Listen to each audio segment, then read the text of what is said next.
Rahul Gandhi is writing the real history, observed history, lived history.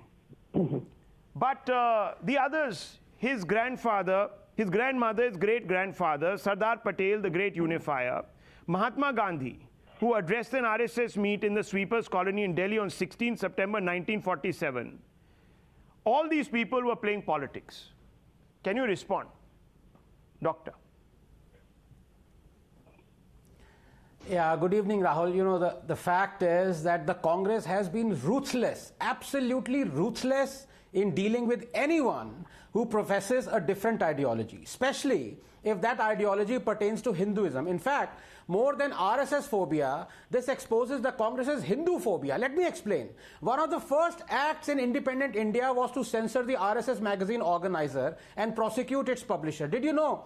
The Congress blocked appointment of judges to the Supreme Court if they were in any way associated with the ideology of the RSS, or even so much as attended the funeral of an RSS person, as Justice Chandurkar did of Govalkar. This is from the book Supreme Whispers by Chandrachud. But this is nothing new. Congress has a history of Hinduphobia. Recall how a Mahila Congress leader made a Gaumutra jibe, same as the Pulwama bomber. And then an alleged post by a Congress youth wing leader called Hinduism a terrorist religion. Recently, a Goa Congress leader named Hindu god Parashuram a terrorist and a rapist. Congress mouthpiece National Herald routinely publishes Hinduphobic articles, including one where it said Hindu epics were replete with misogyny and Me Too instances. Remember, the Congress celebrates Tipu Jayanti despite knowing he demolished hundreds of temples and converted and butchered lakhs of Hindus. And who can forget that the phrase saffron terror was coined by the Congress and that it wanted to pass the communal violence bill where only the majority, i.e. Hindus, would be held guilty in a communal riot. Last but not least, Rahul, remember how the Congress blamed the RSS for the 26/11 terror attack? Had Kasab not been caught alive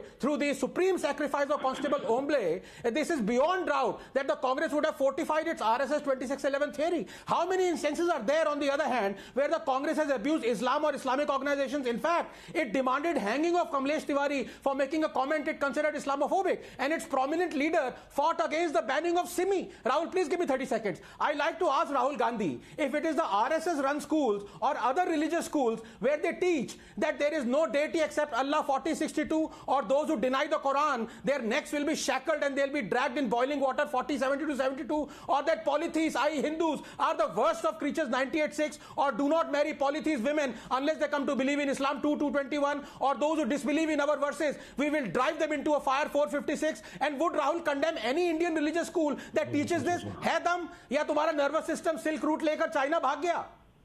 Well, hypocrisy, I don't know. The answer is very clear that Rahul is also playing politics. Now, Ratan Sharda, you've written several books on the RSS, Mr.